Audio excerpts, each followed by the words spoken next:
Welcome to the UO Today podcast, conversations that offer a glimpse into the heart of the humanities at the University of Oregon. Listen as our faculty, students, and guests introduce ideas and research that help us reflect on the past, navigate the present, and imagine possible futures. I'm Leah Middlebrook, Director of the Oregon Humanities Center.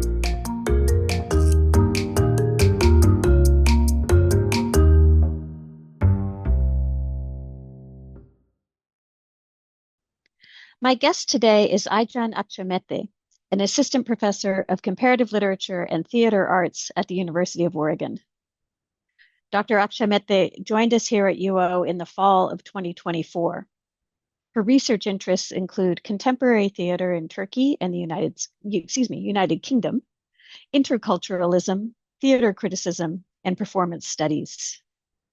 Aycan, welcome to UO Today. Hi, thank you so much for having me. I thought we might start today just by asking a little bit about your background. Tell us a little bit about what led to your interest in theater and how you found yourself in graduate school and then pursuing a PhD. Yeah, absolutely.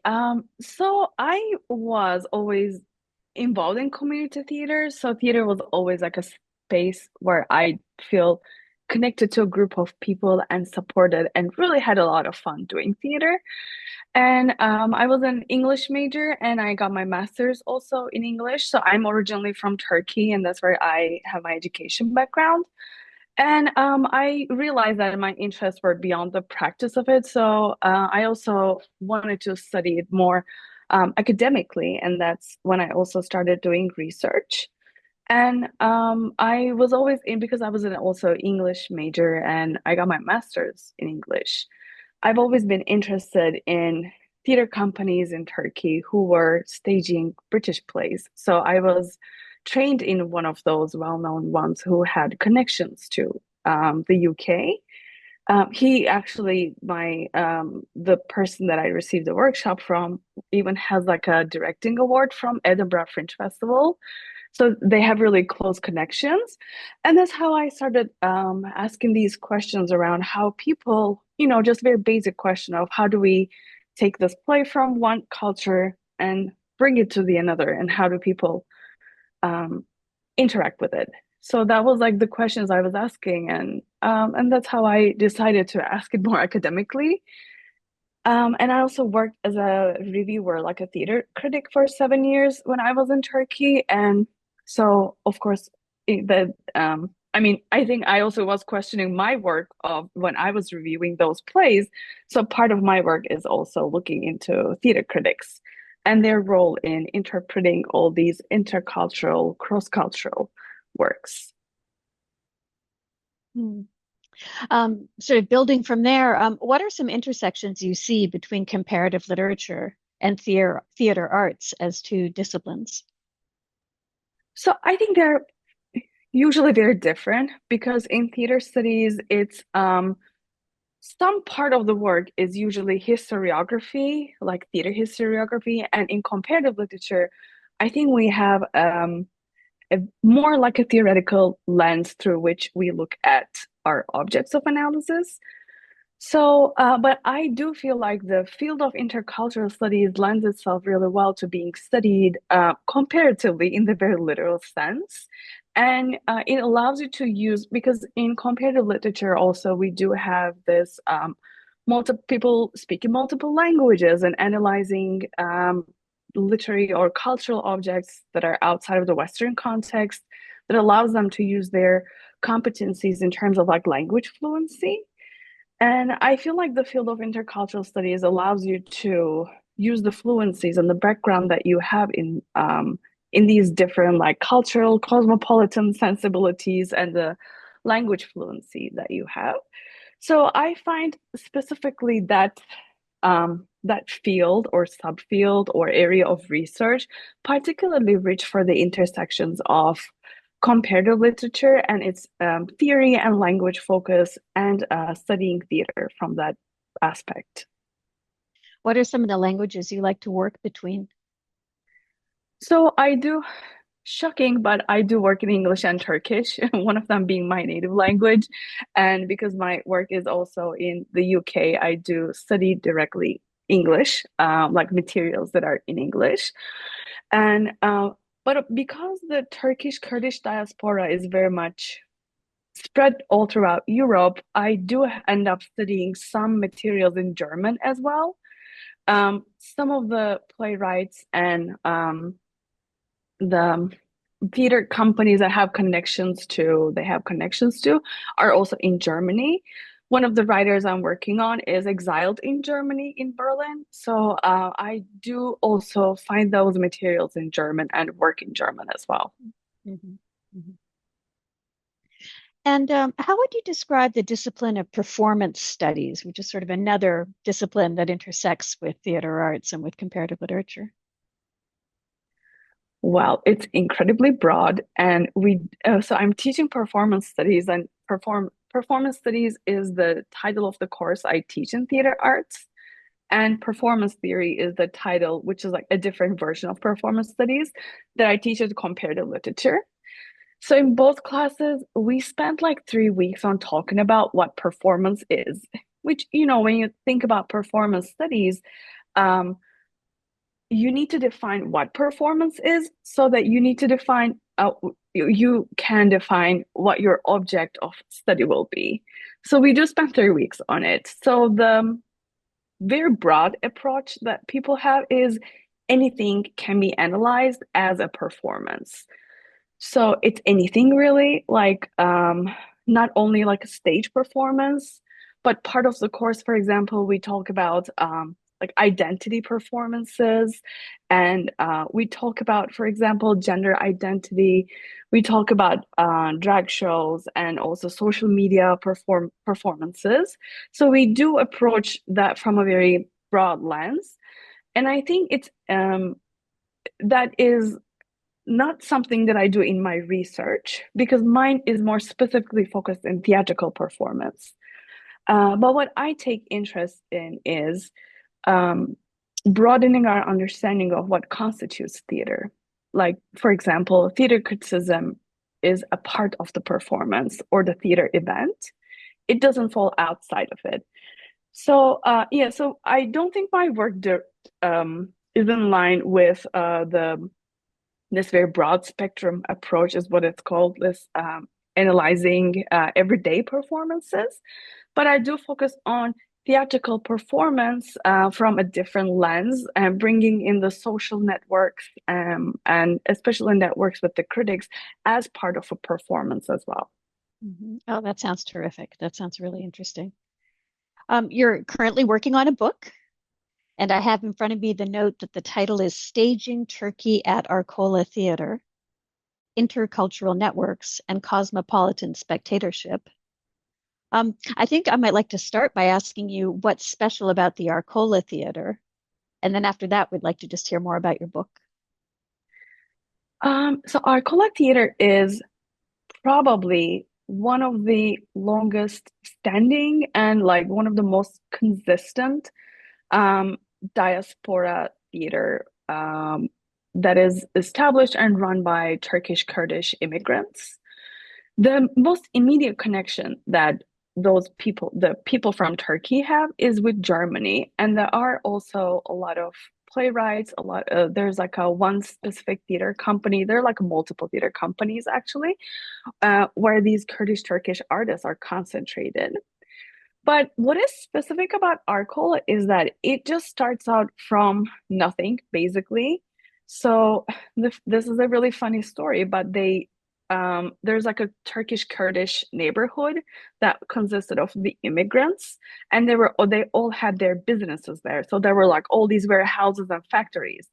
And the UK government realizes that they evade taxes, all of them. So they shut down all their businesses. So there were all these empty warehouses, and these two co-founders of Arcola, they find one of these buildings because they are also immigrants who are in that neighborhood. So they just squat in that warehouse and turn it into a theater company. But what happens is that today they are considered to be one of the most well-known off West End, which is like an off-Broadway equivalent in the UK. um, one of the most well-known of West End theaters in the UK. They have so many awards, and they did start the careers of a lot of people who later on ended up in the mainstream theater.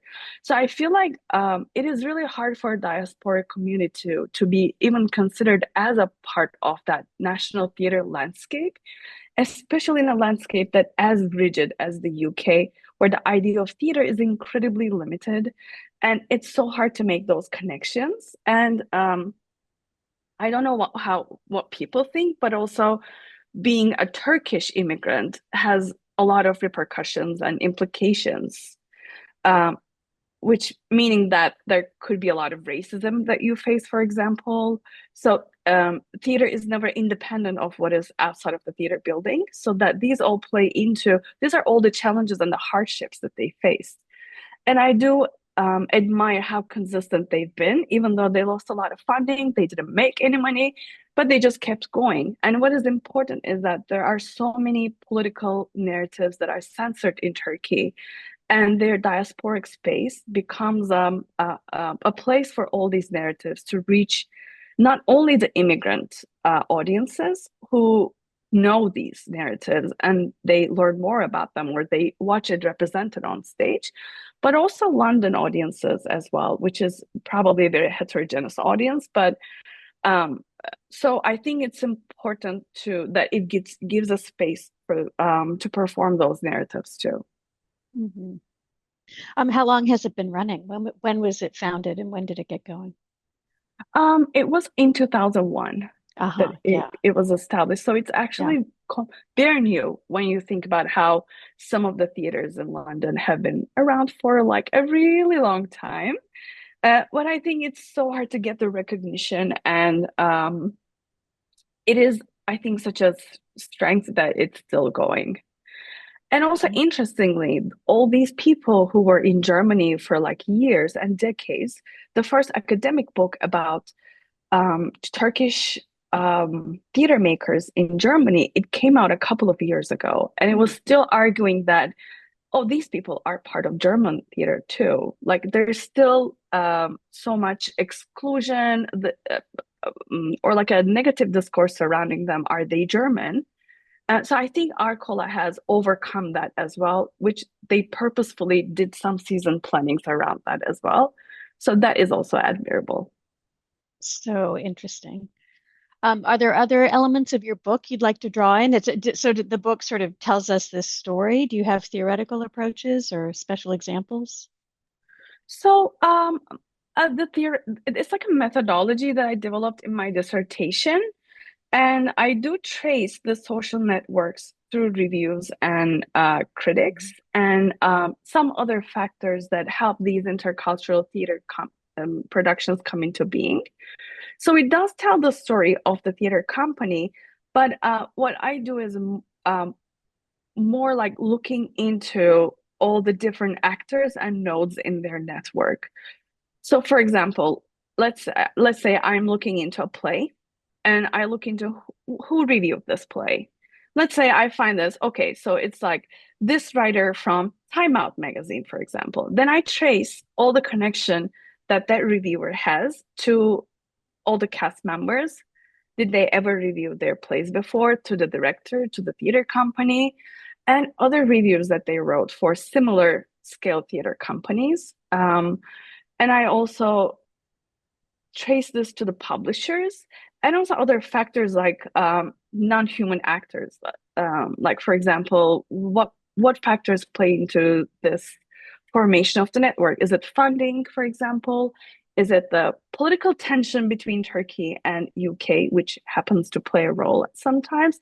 So this is like a methodology to consider, like I said about performance studies, to consider performance and theater in a more broader sense and more like from a social network or actor network perspective. So this is what I trace. So it's not exactly historiography, but it's like this from this theoretical approach that I had developed before. I do carry that and discuss its implications for cross-cultural, intercultural theater. So interesting. I can't wait to read it. Thank I know you. that you also work on other kinds of intercultural networks. For example, Southwest Asian and North African representation in theater. Can you tell us a little bit about that work? Um, uh, I do you mean like academically or more like I think maybe you've written some reviews and some essays. Yes. So I do we do have a co-authored article at American Theater about this. Yes, that's I thought you meant that, but I just wanted to make sure. Yeah, so that was a interesting case because our point of departure was a production that's on Broadway right now, which is The English. The playwright, who's a Pulitzer winner, um, she demanded that all her cast be Iranian actors. And it just this year there were so many productions, and Broadway production was one of them. So at that time when we wrote that, one of my co-authors was working on this as a dramaturg on a Chicago production of The English. And we were having conversations around, okay, what are the problems with casting Southwest Asian, which is also another name for the Middle East, Middle Eastern or Southwest Asian actors in plays. What kind of plays do we have about our community, and how is our community represented on stage? And we were thinking that if everybody demanded that, no, you have to cast, because the problem is that there were a lot of problems with casting that we talk about in that article. And English for us, the production of the English overcame those problems by demanding it. Even though you can't always find, for example, you may not always have to cast an Egyptian actor for an Egyptian role, but there has to be some certain um, parameters that we operate within to make sure that our communities also get represented. Because otherwise, so all the cast on Broadway was their Broadway debut. Mhm. Because it is so rare to get those roles if you come from a certain background to get those mainstream roles. So that is a concern that we all had around the theatrical representation of our communities in the US. Uh-huh. Yeah, no, such interesting work. Thank you. So what attracted you to the University of Oregon? So, so was actually, I saw this job posting and I was like, I think this is my dream job because I do have a PhD in comparative literature and I do research in theater. And I also know a lot of the people that are at part of the UO community. I know their work and I admire their works as scholars.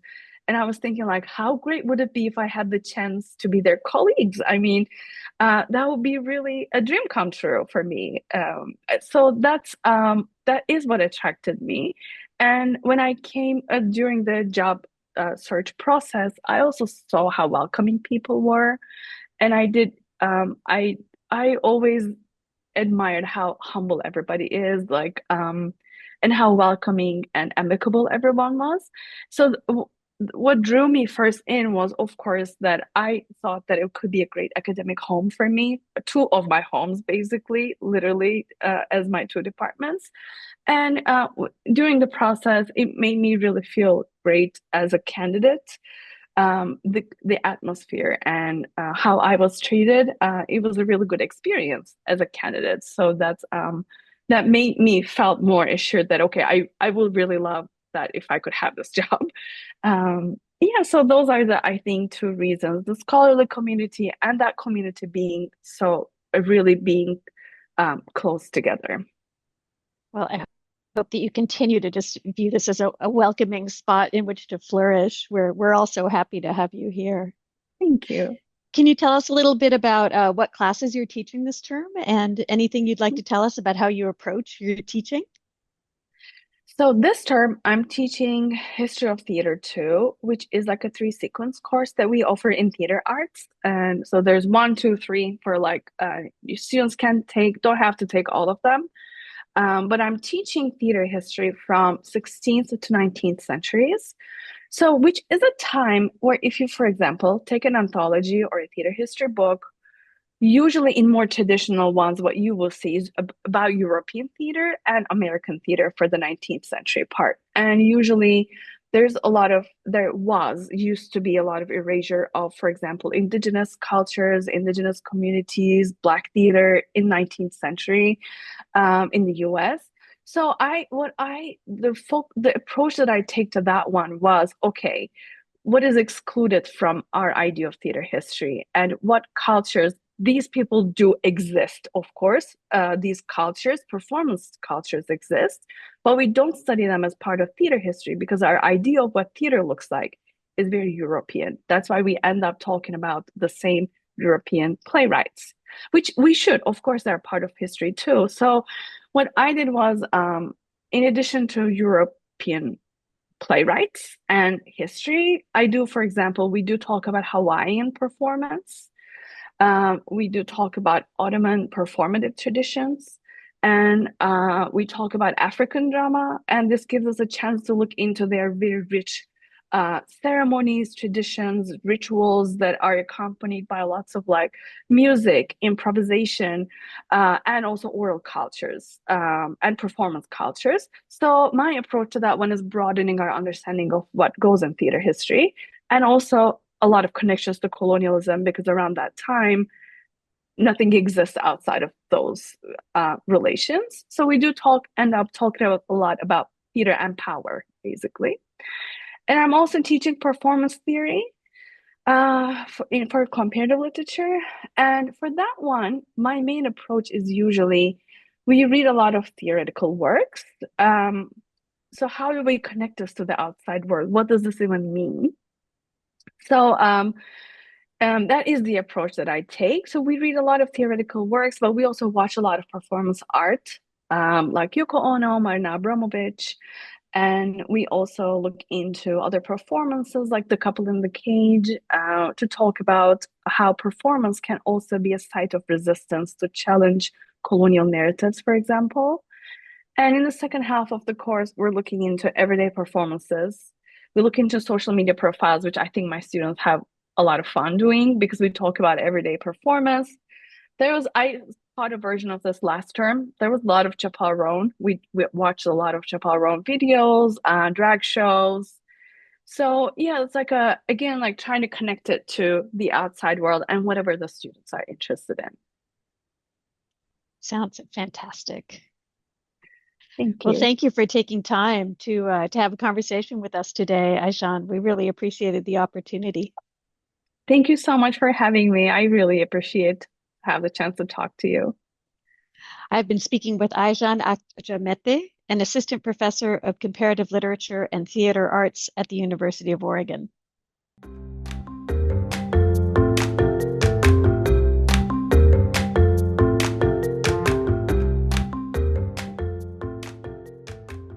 Our research notes segment helps us keep current on recent developments in University of Oregon faculty and student humanities research.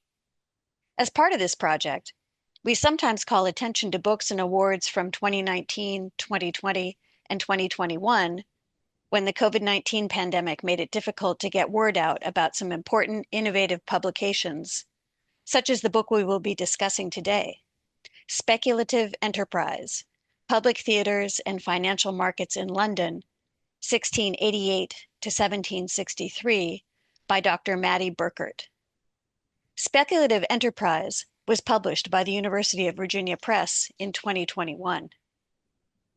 Mattie Burkert is an associate professor of English and digital humanities at the University of Oregon. Mattie, thank you for coming on the show. Thanks so much for having me. Tell us a little bit about your research focus. As you mentioned, I'm faculty in the English department, and my area of specialty is digital humanities. And that's really a kind of methodological cluster. And so the content of my research and the topics and materials that I study are primarily in 17th and 18th century British theater and performance, as well as sort of popular and literary cultures more broadly, but really interested in theater from the 17th and 18th centuries in England. And tell us about speculative enterprise. Well, this was the book that was based on my dissertation. And so I finished my doctorate in 2016. And I wrote another chapter of the book after that. But in some ways, this book feels like it was a very long time ago. And in some ways, the passage of time has made me think differently about the material also. So in the book, I started thinking about the history of financial crisis and financialization in England as a way of understanding the 2008 financial crisis, which had been a sort of structuring event for me going into graduate study. But since then, with things like cryptocurrency and meme stocks and all of the various financial shenanigans we've seen since then, I keep coming back to the things that I learned in writing this book that seem to keep coming up again and again and again. That is really interesting. Can you give us sort of a little sort of outline or a little sort of sketch of what the book does treat? Yeah, so the book is interested in how writers of plays, as well as actors, managers, audiences, and critics, all of the people producing and consuming theater in the late 17th and early 18th centuries, how they were both responding to and participating in the processes that created our modern stock markets, including our kind of boom bust cycles that we take for granted as a kind of structural feature of financialized capital markets, but that at the time felt somewhat new. And so the theater, as the main sort of popular culture of that society in that time, was one of the places that people looked to sort of sort out current events and major cultural developments, and the theater was no exception. And actually, the theater had a kind of privileged place in those explorations because, kind of like Hollywood today, the theater was really understood as a kind of commercial business. Like it was culture, but it was thought of as some of the most sort of commercialized and popular culture. And so it had a lot of features in common with stock markets structurally. And so people really looked to the theater both to represent their lives as they were living through these financial crises. And also, I think, as a business that had a thing or two in common with these new stock markets. So interesting. What makes speculative enterprise important to humanity?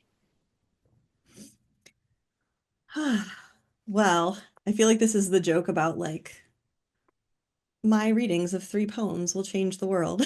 Which But I they would, yes. Yeah, it's like simultaneously feels a little grandiose to say it matters for humanity, but also I really think that there are ways in which writing this book, I came away with lessons that did really reframe how I think about some basic things. So one thing is we have this idea that we're always living in unprecedented times. Like how many times have we said we're living in unprecedented times? And we say that around a variety of political and cultural and social and technological and economic kind of ruptures and crises.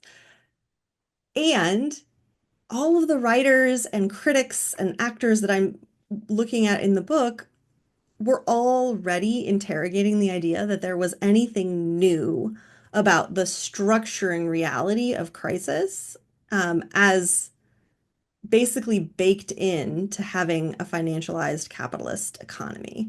Like that recognition that we've had many critics like Andy McClanahan and um, talking about in the past 10 years as something that is, a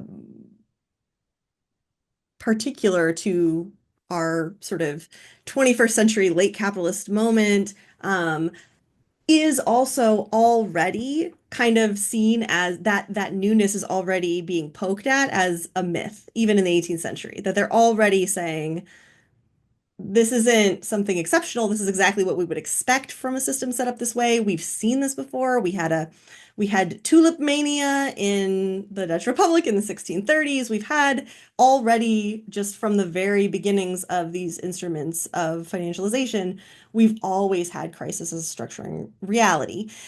So that's one thing, is like the fundamental sort of dispelling of the myth of novelty or unprecedentedness around this type of crisis, and the reality that there will be another crisis that will be as unprecedented as the last one. The other thing that for me sticks with me about this book and feels urgent still is the way that audiences in particular found agency and an ability to speak back, to protest, to riot even. And I have a chapter about theatrical riots. Um, they found that agency not by kind of defending our ideal of a kind of deliberative public sphere where we could have reasoned arguments that the best argument would rise to the top through rhetorical and evidence, sort of rhetorical persuasion and the best evidence, the best arguments, the most logic.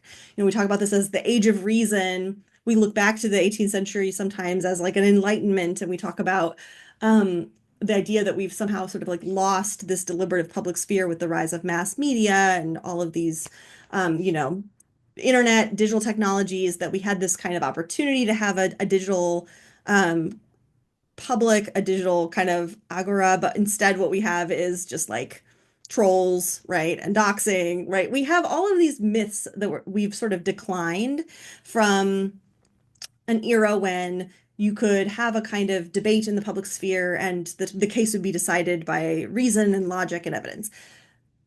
And actually, that even at the moment most strongly associated with the rise of that kind of deliberative public sphere that Habermas influentially outlined, even at that moment, which is the moment I'm looking at in my book, um, the ways that ordinary people, workers and women and people who would have been excluded from that sort of elite deliberative public sphere, they found agency to enter into it through the commercial logics of the theater to say like, okay, well, you're not going to listen to me saying, reasonable things because I'm a woman or I'm a laborer, so like I don't get to be a reasonable person. But you know what I do have? I do have ticket money. And I do have what I like to see on stage, and I do have demands I can make through my participation in this commercialized space. And so that's not necessarily like to champion the idea that culture should be just entirely premised as commercial exchange, but it is to say that the places we find folks who are excluded from our ideal of a kind of enlightened public sphere, the places we find them actually able to change things is in embracing and kind of leveraging that commercial logic that we think of as the enemy of the deliberative public sphere. No, that's fantastic. And you're right, that is important. And it's something I think so many of us are thinking about right now. So yes, thank you for drawing that forward. Where can our listeners learn more about these topics?